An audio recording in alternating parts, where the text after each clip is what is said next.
Bonjour, je suis sûre que comme moi, vous avez des boutons dans un tiroir, des boutons dont vous vous servez jamais. Vous avez plus les vêtements, mais vous avez toujours les boutons. Eh bien, sachez que Juliette a une astuce pour recycler ces boutons et en faire de jolis bijoux. Je vais vous montrer comment faire des petits bijoux avec des boutons, métalliques ou non, pour faire des jolis bijoux. Pour le bijou que je vais vous montrer, là je vais prendre de la pâte polymère pour faire une base au bijou à laquelle on va rajouter un bouton. Donc je la malaxe pour qu'elle soit plus facile à manipuler. Vous pouvez faire n'importe quoi avec. Moi, en l'occurrence, je vais vous montrer, c'est une sorte de nœud et je vais rajouter un bouton dessus. Donc vous malaxez pour en faire un petit ruban, dans le cas où vous voulez faire un nœud. Un petit ruban voilà, bien régulier pour ensuite le plier en nœud. En l'occurrence, moi je vais le couper au milieu. Voilà. Comme ça me permet de faire deux parties très symétriques puisque le ruban c'est le même. Alors je prends une des deux parties de ruban et je vais la plier un petit peu. Voilà. Et le deuxième, donc je vais le plier exactement de la même manière que le premier. L'idée c'est de faire quelque chose de symétrique puisqu'après on va assembler les deux rubans entre eux. Alors donc maintenant je vais les croiser. Donc j'en pose un par-dessus l'autre. Voilà.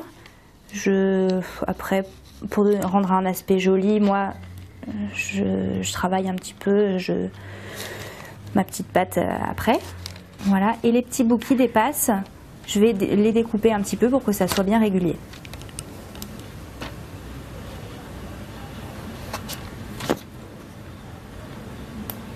Alors c'est là qu'intervient le bouton. Donc par exemple, un petit bouton en métal.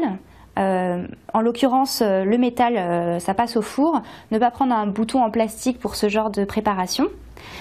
Alors maintenant, je vais mettre donc le bouton au croisement des deux rubans pour que ça fasse le milieu du nœud et que ça fasse vraiment un ensemble joli. On voit que souvent derrière les boutons, il y a une tige, quelque chose de plus profond. Et donc ça va bien se permettre d'adhérer à la pâte.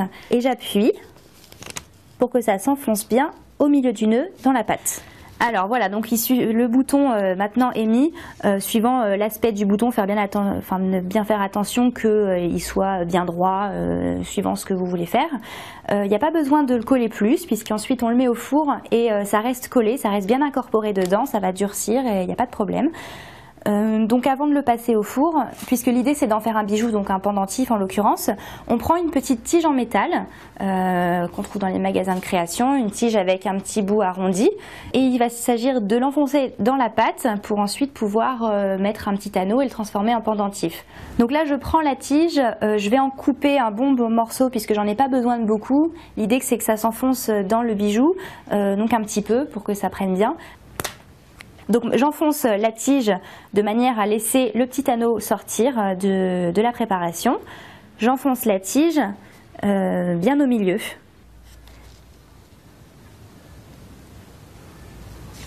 Voilà, comme ceci. Donc on voit bien que l'anneau dépasse. Et c'est important puisque c'est là que ça va devenir un pendentif. Voilà, donc la préparation maintenant de pâte polymère avec le bouton, elle est prête. Il ne reste plus qu'à la passer au four. Donc suivant les pâtes, ça varie. Moi, c'est 110 degrés, 30 minutes et puis c'est prêt, ça durcit. Une fois que c'est cuit, voilà, vous pouvez vernir ou non suivant l'effet voulu. Donc ça, c'est d'autres exemples avec des boutons différents suivant l'effet rendu. Ça fait plus marine, ça fait plus élégant. Donc voilà, vous pouvez après faire divers effets à vos bijoux avec différents boutons. Donc sinon, une toute autre création à partir d'un autre bouton, si jamais le bouton se suffit à lui-même, que vous le trouvez très joli et que vous voulez en faire un pendentif tout simple, par exemple un bouton comme ça, il suffit de passer une ficelle derrière le bouton et vous pouvez en faire par exemple un joli ras du cou.